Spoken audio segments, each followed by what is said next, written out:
Okay, I said I'd do a little video for you on the calculator and what you could do on it. So, first of all, let's look at drawing graphs. So, on the Casio, you go to your menu and then choose your graph option. It should then come up like this. It should say y equals y equals y equals. If it doesn't, make sure in type, this one, that you've selected y equals f1 and you're in the right mode. Okay, let's do a simple one. So, let's draw the graph of x squared plus 3x. So you type in the equation of the graph you want to draw, and then draw is this F6 button, so let's draw that.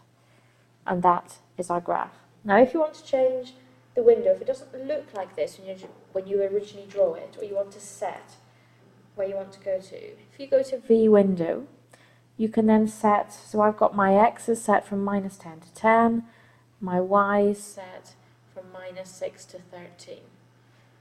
You can change these values as to what you want your max and min to be. Another option that you can do for this is that you can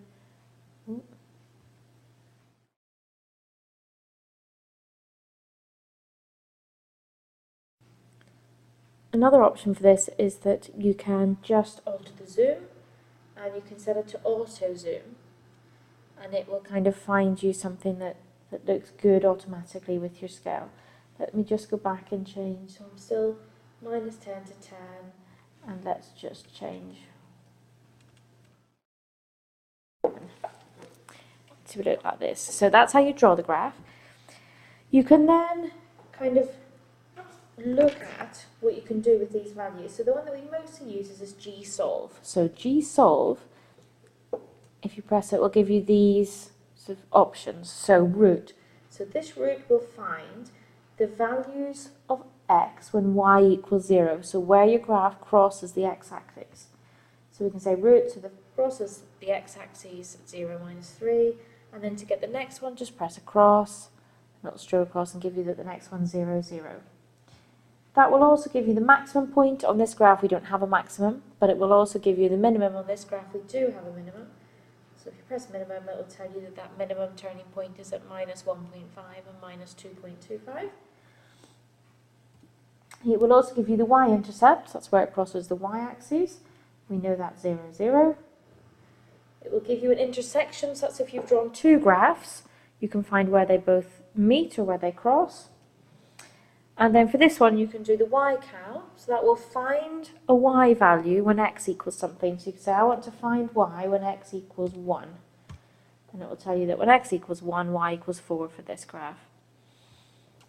And the one beside that, the x-cal, does the opposite. It calculates an x value if you tell it a y. So if I want to know what is x when y equals -1, it'll give you that x is -2.618, etc. This last function here is the integral, so that is the area. So if I want to find the area,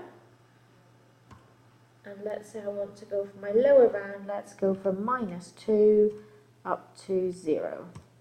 So that will automatically find this area under the curve between -2 and 0 as -3.333 or -3 1/3. The one thing we haven't done yet is done the derivative. So what you can also do is if you go to trace instead, as you trace along this graph, it gives you dy dx. So what you can do is if you want to know what the derivative is when x equals -1, say, it'll go to -1 and it'll tell you that the derivative is 1. If you want to know the derivative when x is 3, it'll tell you that y is 18 and the derivative is 9. So that's under the trace function. If this dy dx doesn't come up in yours while you're doing it, what you need to do is you need to make sure that you go to setup and that here you have derivative set to on, otherwise you won't be able to see that derivative. The other thing that we want to be able to do on this then is, the other thing you can do in this is a sketch. So what you can do, if it's particularly helpful, is that under this sketch you can sketch a tangent or a normal to the curve, or the inverse of this curve. But say I want to find the tangent, what would the tangent look like when x equals 1? So there. And it kind of draws in, you can see that line, it draws you in what that tangent would be at that point. And you can do the same for the normal. We can say what would the normal be when x equals 1. And it will draw you in your normal and give you the equation of the normal at that point.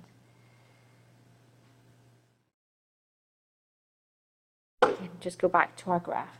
That's basically all there is on graphs. That's all you need to be able to do.